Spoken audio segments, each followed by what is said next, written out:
హాట్గా ఒకటి ఉంది. ఎట్లా ఉండబోతుంది అనుకుంటున్నారు? బాగుంటుంది అన్న. ఇక నాకు ఈ మధ్య సినిమాలు వచ్చినాయి ఇవి కూడా అంత నచ్చలేదు, యావరేజ్గా. ఇక నాకు కొంచెం సలార్ కూడా కొంచెం డిసప్పాయింట్ చేసింది ప్రామిస్గా చెప్పాలంటే. మంచిగా ఉంది, చాలా మంచిగా ఉంది సలార్. కాకపోతే కొంచెం నా ఎక్స్పెక్టేషన్కి అయితే రీచ్ అయితే కాలేదు. ఎక్కువ ఎక్స్పెక్టేషన్ పెట్టుకుని వెళ్ళినట్టున్నావు. ఎంత అంటే ఒక 1000% పెట్టుకుంటే 900% వచ్చింది, ఆ 10% మిస్ అయిపోయింది. కవర్ చేద్దాం నెక్స్ట్ టైం. సరే, అయితే ఇప్పుడు ఎలా ఉండబోతుంది అనుకుంటున్నాం మహేష్ బాబు సినిమా? బాగుంటుంది అన్న. మహేష్ బాబు అందగాడు, సుందరాంగుడు, మంచి మనసు ఉన్నాడు. ఎందుకు ఇక లేడీస్ ఎక్కువ చూస్తారు, మేము చూడకున్నా కానీ లేడీస్ అయితే ఇప్పటికైనా కానీ వాళ్ళ హస్బెండ్ని వదిలేసి అయినా కానీ రావడానికి సిద్ధంగా ఉన్నారు మహేష్ బాబు కోసం. కుర్చీ తాత సాంగ్ ఎలా ఉంది? నంబర్ ఎక్కువ ఉన్నది. ఆ కుర్చీని మడతా పెట్టి టుయి అనే ఒక సాంగ్ మాత్రం బాగున్నది. డ్యాన్స్ అయితే ఇరుగా తీసింది అన్న. మహేష్ బాబు కామిక పోటీ పడ్డది. ఒక మాట చెప్పాలంటే మహేష్ బాబుని లీడ్ చేసినట్టు అనిపిస్తుంది నాకైతే ఆ డ్యాన్స్. ఖతర్నా చేసింది అన్న డ్యాన్స్. మళ్ళీ ఇంకొకటి మహేష్ బాబు గుర్తుపెట్టుకో అన్నప్పుడు చేతులు ఊపుతా చూడు, అవసరం లేదన్నట్టు దానికి మస్తు అట్ట అయిపోయినా. అంత మహేష్ బాబు అసంటుండే దేకుతుంటే నువ్వు నాకు అవసరం లేదంటే నాకు ఎంత కాలిందంటే ఇక మాసంటే ఇక యావరేజ్ పోరగాలని ఇక ఓల్గా అంటారు. ఇక ఇప్పటికే గర్ల్ ఫ్రెండ్ లేక మంచిగా ఉన్నా, చాలా మంచిగా ఉన్నా అనుకోండి. చాలా లైఫ్ కూడా బాగుంది గర్ల్ ఫ్రెండ్ లేక. ఇప్పుడు మరి అయితే వేరే చిన్న చిన్న సినిమాలు కూడా చాలా వస్తున్నాయి కదా, దాని ఎఫెక్ట్ ఏమన్నా ఉండొచ్చు? ఏముండదు అన్న మహేష్ బాబు ఎంత అందగాడో అంత అందమైన మనిషి ఉన్నాడు. అవేం పెద్ద ఎఫెక్ట్ కాదు. ఏదో నడుస్తాయి అంటే నడుస్తాయి. ఇప్పుడు ఒక పెద్దోడు ఎట్లా అవుతాడు అన్నావు, ఒక చిన్నోని కొట్టుకుంటూ పోతేనే అవుతాడు.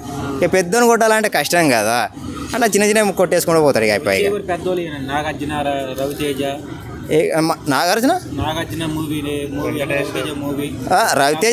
రవితేజ అయితే ఆయన లెజెండ్. ఆయన చెప్పలేము. ఎందుకనంటే కష్టపడి ఇండస్ట్రీలో ఎవరైనా వచ్చారనంటే అది రవితేజ గారు. మన తెలుగు ఇండస్ట్రీలో ఫస్ట్ ప్లేస్, దాని తర్వాత సెకండ్ ప్లేస్ నాని గారిది. ఎందుకంటే వాళ్ళు ఎంతో కష్టపడి వచ్చారు. అది ఇండస్ట్రీగా కాదు, మొత్తం మన ఏపీ తెలంగాణ అందరికీ తెలుసు. పాన్ ఇండియా మూవీ కూడా వస్తుంది, అది ఎలా ఉంది? ఇక మనం అది ఇప్పటిదాకా అయితే నేను అది చూడలేనన్న.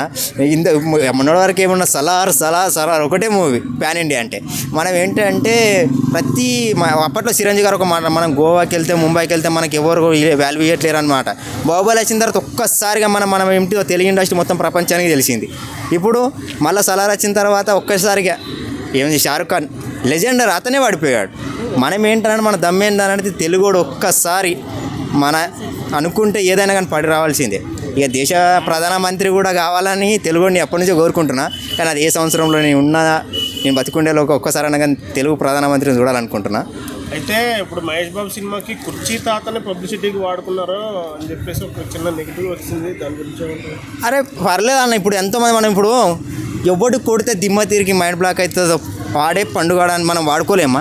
అయితే మహేష్ బాబు మన పైన అందరిపైన కేసు పెట్టాలా?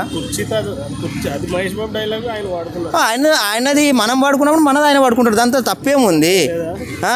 ఇదే మన ఆస్తులు తీసుకోలేడు కదా, ఒక డైలాగ్ అంతే, దానిదేమున్నది. ఇప్పుడు దాని వల్ల ఇప్పుడు కుర్చీ తాత మస్తు ఫేమస్ అయిపోయాడు. ఇప్పుడు నాతో ఫోటో దిగుతారు అబ్బాయ్య, ఎవరు దిగుతారు? కానీ కుర్చీ తాత అందరూ దిగుతారు, అమ్మాయిలు తిరుగుతారు అంతే. మనం ఎందుకు చేస్తాం అన్నకు అట్లాంటివి అన్నీ. మనం ఫైనల్ గా సంక్రాంతికి మొగుడు ఇద్దరు అన్న. ఒకటి మహేష్ బాబు గారు, రవితేజ గారు, ఇంకొకరు ఏమిటంటే నాగార్జున గారు కూడా చాలా మంచివారు. ఎందుకంటే అన్నపూర్ణ స్టూడియో వల్ల చాలా మందికి ఆకలికి ఏంటిది అన్నం పెట్టి తీరుస్తున్నారంటే అన్నపూర్ణ స్టూడియో ఒకటి. అది ఈ 3 సినిమాలు ఇట్టానా. ఇక ఫస్ట్ సెకండ్ ప్లేస్ అయితే మనం చెప్పలేము. మనం అనుకున్నది అయినది ఒకటి, అనుకున్నది అన్నట్టు ఏంది అవసరం లేదు. అనుకున్నది ఒకటి అయినది ఒకటి అని మనం అదే. ఎప్పుడు ఒక సినిమా ఎవరికి ఎట్లా వస్తుందో తెలియదు. ఇప్పుడు హీరో యశ్ ఉన్నాడు, కర్ణాటక ఎవరికైనా తెలుసా? కేజీఎఫ్ తర్వాత లేచిపోయింది ఒక ఫైర్. నా బ్లడ్ అయితే స్పాయిల్ అయిపోయి బూస్ బోన్స్ వచ్చేసినాయి నాకైతే. అది ఏమన్నా అనుకుంటా, ఒక ప్రజలకి ఏం కావాలి? మంచి స్టోరీ అండ్ కంటెంట్ కావాలి. ఈ తోపు హీరో అని కాదు, మనకు నచ్చే విధంగా సినిమా ఉండాలి. ఎవరు తెలియని హీరో కూడా సపోర్ట్ చేస్తాం మనం. తెలుగు ఇండస్ట్రీ ఎవరైనా ఆదుకుంటుంది. అలా అనుకున్న డీ ఎందుకున్నది? మన వాళ్ళను పక్కన పెట్టి హిందీ వాళ్ళని తీసుకొని వచ్చి